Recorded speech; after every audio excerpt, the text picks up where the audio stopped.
Life is a strange thing, isn't it? One moment it feels endless, stretching before us like an open road, full of possibilities, and the next, it feels like a fleeting shadow slipping through our fingers. I want to begin tonight by telling you the story of a man named Daniel. Daniel wasn't extraordinary by the world's standards. He wasn't a celebrity, he wasn't a billionaire, and he wasn't someone history books would write about. He was an ordinary man with ordinary dreams. But what happened to him, and what he realized too late, teaches us something so powerful, so urgent, that I pray it stays with you long after my words fade. Because Daniel's story is not just his story. It's mine. It's yours. It's all of ours. And it carries one timeless message: don't waste your life. Daniel grew up chasing the same things most of us are told to chase. Success. Money. Recognition. The next promotion. The bigger house. The shinier car. He worked tirelessly, often skipping moments with his family because there was always just one more project to finish. He told himself he was doing it for them, for his children, for his wife, for the security of his future. He thought he was building a legacy. But life, as it always does, had other plans. One evening, Daniel came home late, his tie loosened, his briefcase heavy, and found his little daughter asleep at the dinner table with crayons still in her hand. She had been waiting to show him the picture she drew of their family. He looked at her face, innocent, trusting, and in that quiet moment he felt something stir inside him. For just a second, he wondered, what am I really working for? But then, as always, he brushed it off. There was always tomorrow. Always more time. But then came the day Daniel didn't expect. A doctor's appointment that turned into an emergency. A simple checkup that turned into a diagnosis. And suddenly Daniel was sitting in a cold hospital room, staring at a white wall, hearing words like irreversible, advanced, and limited time. He realized in that moment that he had spent years preparing for the future, but had never actually lived. He had been so busy climbing ladders that he forgot to notice the view. And now the ladders meant nothing. The cars meant nothing. The bank accounts meant nothing. Because the one thing he could not buy back was time. Friends, let me pause here. Because Daniel's story is not unique. Maybe you've never had a health scare like his, but I'll bet you felt that same haunting whisper: am I really living, or am I just existing? We fill our days with busyness, emails, deadlines, errands, obligations, believing tomorrow is guaranteed. We push off our dreams, our passions, the things that make our hearts come alive, because we think there will always be another day. We silence the voice inside us that says, call your mom, forgive that friend, tell them you love them, start that project, chase that dream, because life feels long. But let me tell you something, it isn't. We live as though we're immortal, but none of us know when the clock will stop. And that is not meant to scare you, it's meant to awaken you. To shake you awake to the beauty and fragility of this very breath you're taking right now. Because once it's gone forever. Now, let me tell you something about what happened next with Daniel. After the shock of his diagnosis, he could have crumbled.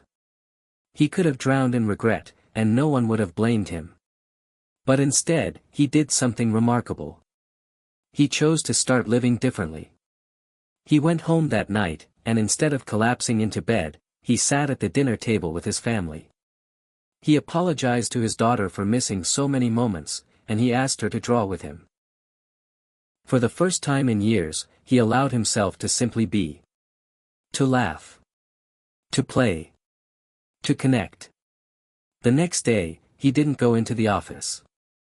He went to visit an old friend he hadn't spoken to in years because of a silly argument. They embraced, and both of them cried, realizing how much time they had wasted holding on to pride. And over the weeks that followed, Daniel began to see life differently. Suddenly, strangers weren't just faces on the street, they were souls with stories. Suddenly, the morning sunrise wasn't just another day to conquer, it was a miracle to savor.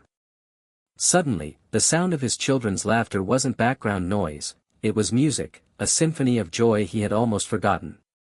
But here's the part that matters for you and me: Daniel didn't wait until he had more time to be kind.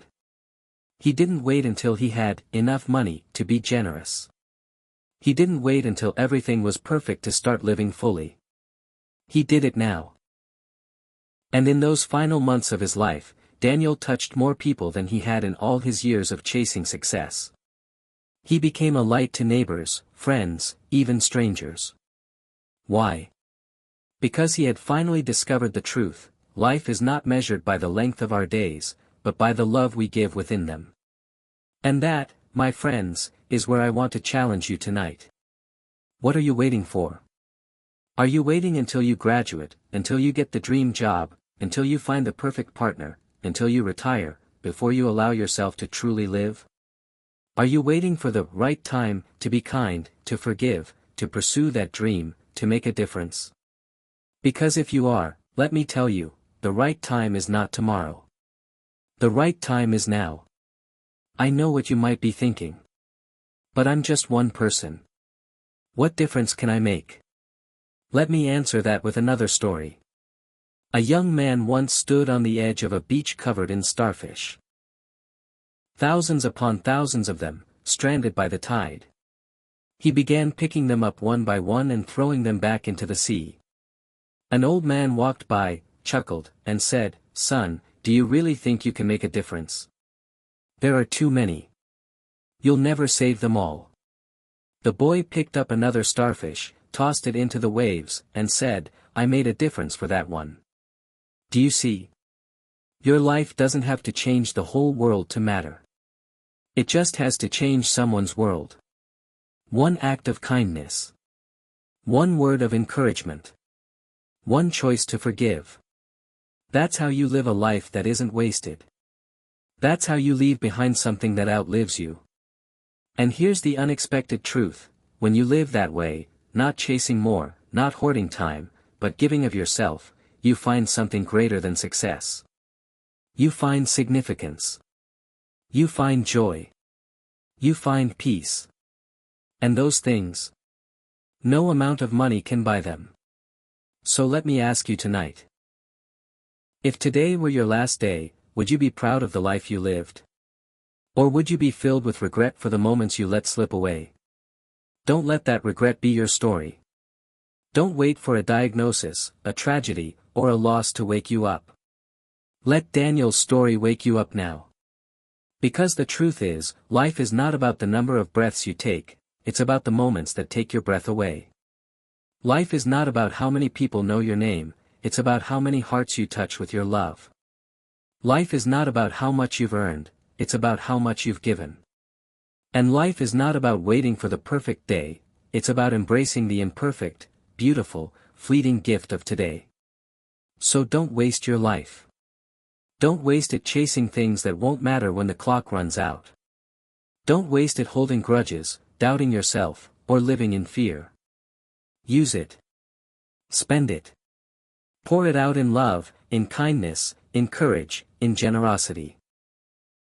Because one day, when your time does come, you won't measure your life by the cars you drove or the titles you held.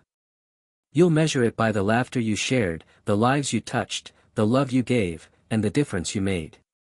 And here's the best part: you don't need a second chance to begin. You just need this moment. Right now. This is your wake-up call. This is your reminder. This is your chance to begin living fully, deeply, intentionally. So go home tonight and hug your loved ones a little tighter. Pick up the phone and make that call you've been putting off. Start that dream project. Say the words you've been afraid to say. Forgive. Give. Love. Because life is short. But it is also wide. And if you fill its width with kindness, compassion, and courage, you will never waste a single moment. So let us walk out of here tonight with one resolve: not to live perfect lives, not to live long lives, but to live meaningful lives. To make every day count. To make every heartbeat matter. And to never, ever, waste the gift we've been given. Thank you.